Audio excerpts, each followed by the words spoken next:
Guys, what's going on? I'm Vile Self, and today's video is going to be something pretty much completely different than anything I've ever done before. I have sort of done things like this. I've done comparison videos and pros and con videos, but this one I'm just calling this the cloud battle because in this video, putting the two cloud services up against each other, we're going to compare them: Microsoft's Azure cloud and Sony's Gaikai cloud.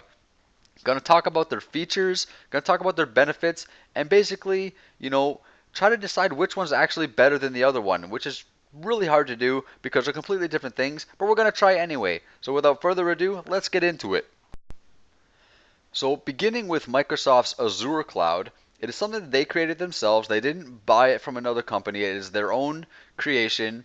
Basically what it does is it powers anything that Microsoft owns that's online. So that includes Xbox Live, Hotmail, Skype, Microsoft Office, all those types of things owned by Microsoft are powered by Azure.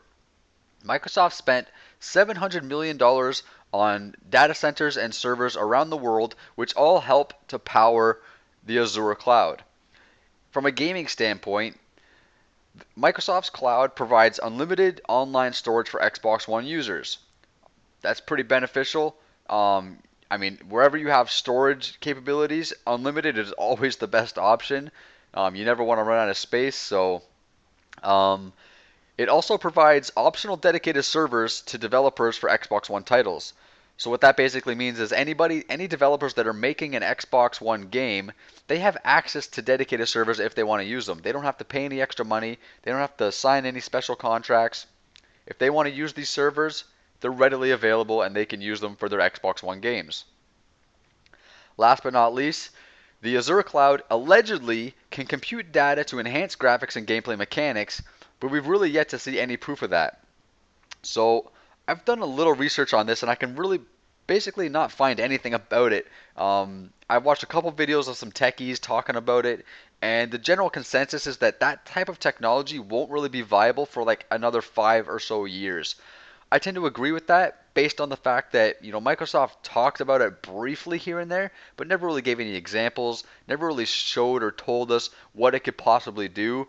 But the idea of, being able to visually enhance a game in real time over the cloud is it just seems a little too far-fetched for me right now. If the hardware's not capable of it, I don't know how the cloud can make the hardware capable of it. It just doesn't make sense to me. But it is still a feature that is, advertised in the cloud service that Microsoft offers. So I got to put it in there. But that basically sums up what Microsoft's Azure cloud is capable of and what it offers to the gaming community. On the other end of the ring, we have Sony's Gaikai cloud. Sony purchased Gaikai for $380 million back in 2012. The cloud provides online storage for PS4 users, and the main focus is to enable PS4 users to stream previous PlayStation content onto their PS4 and Vita, also known as backwards compatibility. It will also allow users to stream live TV onto several devices including PS platforms, smart TVs, tablets, smartphones, etc. That's basically Gaikai in a nutshell. So, which is better? Well, the honest, truthful answer is neither is actually better than the other. It's like comparing apples to oranges. They do different things, so saying one is better than the other is merely subjective. However, their unique features are scalable in a way that one may be more beneficial than the other, and in the end be more value to the people who are using it. For example, how beneficial is it to have dedicated servers on multiplayer games? It's definitely a benefit, however it's not really a huge step up from P2P. We've all been playing on peer-to-peer servers for the better part of the last decade and we got by just fine. Now we are seeing more and more dedicated servers across all consoles, and is there really that much of an improvement? Not really. These games play and feel the exact same as they did on their P2P counterparts. There's lag, there's host migrations, there's server connection issues, there's glitches, etc. Dedicated servers to peer-to-peer is what a 6-foot ball player is to a 5'10" ball player. It's a slight step up. It's a benefit nonetheless. It's definitely a good thing to have, but it's not a huge benefit. In contrast, how beneficial is it to have backwards compatibility via streaming? Well, considering it will give people access to a library of games across multiple platforms not limited to Sony, I would say it's highly beneficial. The more games people have to play on their console, the more their $400 or $500 purchase is justified. Streaming games would not only save from buying physical discs, but it also saves from downloading the entire game as well. That's pretty beneficial if you ask me. Needless to say, neither of these cloud services have proven themselves worthy to really brag about up to this point, but the recent demonstrations of the PlayStation Now service at CES has been generating an awful lot of positive buzz.